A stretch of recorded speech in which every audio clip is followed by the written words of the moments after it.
క్షీరాబ్ది ద్వాదశి దూర్వాస మహర్షికి గర్వభంగమైన రోజు ఇది. అయితే ఈ రోజున మనం తెలుసుకోవాల్సిన కథ ఏంటో ఇప్పుడు మనం చూద్దాం. ఆషాఢ శుద్ధ ఏకాదశి రోజున పాలకడిలో యోగ నిద్రకు ఉపక్రమించిన శ్రీ మహావిష్ణువుకు కార్తీక ఏకాదశి రోజునే మేల్కొంటాడని పురాణ కథనం. అలా యోగ నిద్ర నుంచి మేలుకున్న శ్రీహరి ద్వాదశి రోజున పరిణయం ఆడాడు. అయితే మాసాలలో అత్యంత పవిత్రమైనది కార్తీకం. అందులోనూ అతి విశిష్టమైనది క్షీరాబ్ది ద్వాదశి. కార్తీక మాసం శుక్లపక్ష ద్వాదశియే క్షీరాబ్ది ద్వాదశి. అమృతం కోసం దేవతలు క్షీర సాగరాన్ని మదించిన పర్వదినం.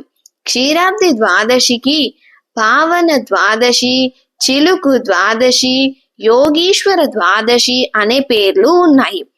పుణ్యప్రదమైనది కాబట్టి పావన ద్వాదశి అని ఈ శుభదినాన్ని, క్షీర సాగరాన్ని చిలికారు కాబట్టి చిలుకు ద్వాదశి అని, యోగులు మునులు తమ చాతుర్మాస దీక్షను విరమించే పవిత్ర తిథి కాబట్టి యోగీశ్వర ద్వాదశిగాను ప్రాచుర్యం పొందింది.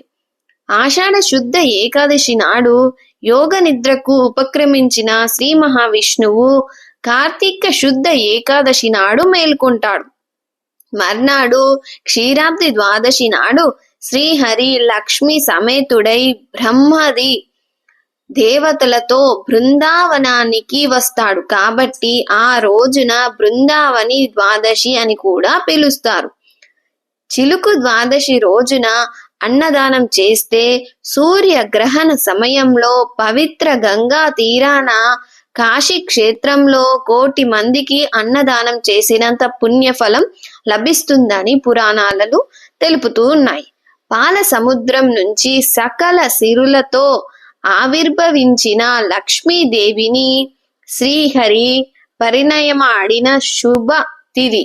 ఈ కారణంగానే క్షీరాబ్ది ద్వాదశి సాయంత్రం ముత్తైదువులు లక్ష్మీదేవిని భక్తి శ్రద్ధలతో పూజించి శ్రీ మహావిష్ణువు లక్ష్మీదేవికి వివాహం జరిపిస్తారు. తులసిని శ్రీ లక్ష్మిగాను, ఉసిరి చెట్టును శ్రీమన్నారాయణుగాను భావించి వివాహం జరిపించి పునీతులవుతూ ఉంటారు. సాయంత్రం దీపాలతో అలంకరిస్తారు. సంవత్సరంలో ఏ రోజైనా దీపారాధన చెయ్యకపోతే వచ్చే దోషం ఈ రోజున దీపారాధన చేయడం వల్ల పరిహారం అవుతుంది. క్షీరాబ్ది ద్వాదశి మహత్యాన్ని భాగవతంలోని అంబరీషుని కథ తెలియజేస్తుంది. శక్తి సామర్థ్యాలతో పాలిస్తూ సిరి సంపదలకు ఏమాత్రం పొంగిపోక కేవలం విష్ణు పాదచరణమే శాశ్వతమని భావించే అంబరీష చక్రవర్తి ద్వాదశి వ్రతాన్ని అత్యంత నియమ నిష్టలతో ఆచరించాడు. కాళింది నదిలో పుణ్య స్నానం చేసి మధువనంలో శ్రీహరికి అభిషేకాన్ని నిర్వహించి మహిమాన్వితమైన 6,000 కోట్ల పాడి గోవులను బ్రాహ్మణులకు దానం చేశాడు.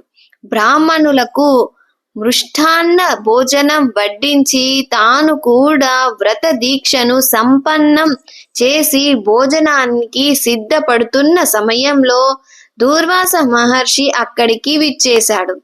దివ్యమైన ఆ సమయంలో దూర్వాసుణ్ణి రాకను పవిత్రంగా భావించిన అంబరీషుడు ఆయనను తన ఆతిథ్యం స్వీకరించమని అర్థించాడు. అందుకు దూర్వాసుడు తాను కాళిందిలో స్నానం చేసి వస్తానని చెప్పి శిష్య బృందంతో సహా వెళ్ళాడు. నదిలో స్నానం చేస్తూ పరవశ్యంతో దూర్వాసుడు పరధ్యానంలోకి వెళ్ళిపోయాడు. ద్వాదశి గడియలలో భుజిస్తే గాని వ్రత ఫలం దక్కదు కాబట్టి పండితులతో అంబరీషుడు సమాలోచనలను సాగించాడు. దుర్వాసుడు నా అతిథి, అతనికి మర్యాదలు చెయ్యడం నా విద్యుక్త ధర్మం. మహర్షి భుజించకుండా నేను భోజనం చేస్తే అతనిని ఆగ్రహానికి శాపానికి గురి అవుతాను. అయితే ద్వాదశ గడియలలో నేను పారాయణం చెయ్యకపోతే వ్రతఫలం దక్కదు, విష్ణువు కృప వర్షించదు.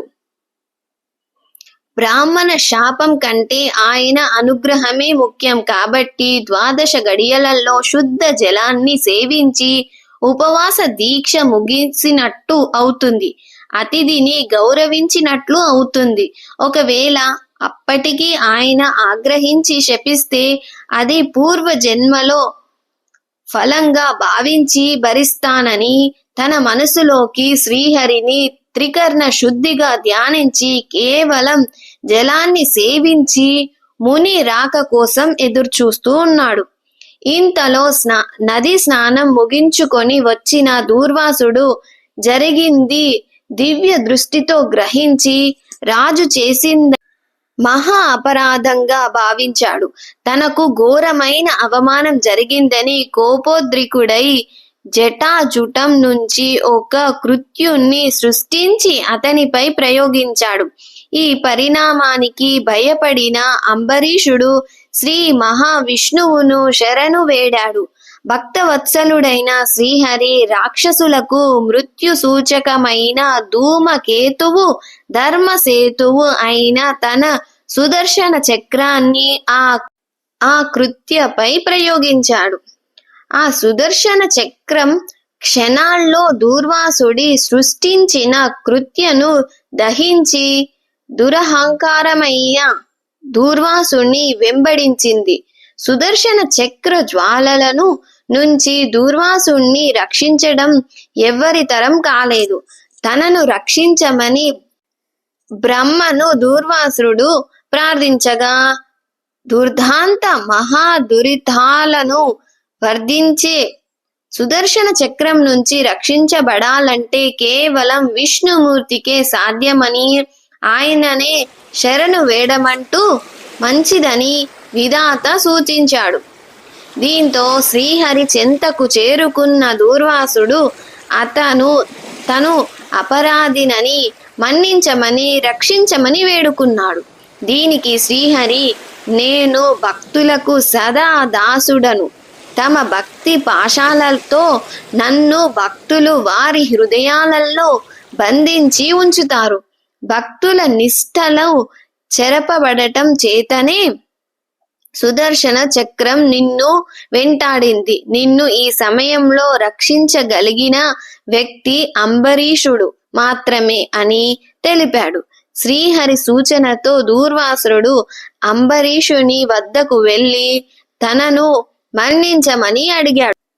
ప్రశస్తమైన క్షీరాబ్ది ద్వాదశి దీక్షలో ఉన్న నిన్ను బాధించినందుకు నాకు తగిన శాస్తి జరిగిందని మహర్షి అనగానే దీనికి అంబరీషుడు, ఓ మహర్షి, ఈ రోజు జరిగినవన్నీ భగవత్ సంకల్పాలేనని చెప్పి శ్రీహరి ప్రార్థించడంతో తిరిగి చక్రం విష్ణు సన్నిధికి చేరింది.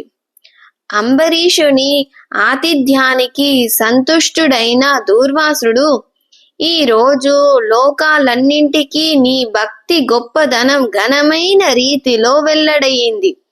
క్షీరాబ్ది ద్వాదశి పుణ్యతిథి రోజున నీ కథ శ్రవణం చేసిన వారు ద్వాదశి పుణ్యాన్ని, విష్ణు సాయుధ్యాన్ని పొందుతారని అనుగ్రహించాడు. ఈ రోజున తులసిని పూజించాలి. తులసి కోటం ముందు 5 పద్మాలు వేసి దానిపై దీపాలు వెలిగించి తులసిని లక్ష్మీనారాయణ సమేతంగా పూజించాలి. 5 రకాల నైవేద్యాలు, 5 రకాల పండ్లు, తాంబూలాలను సమర్పించాలి.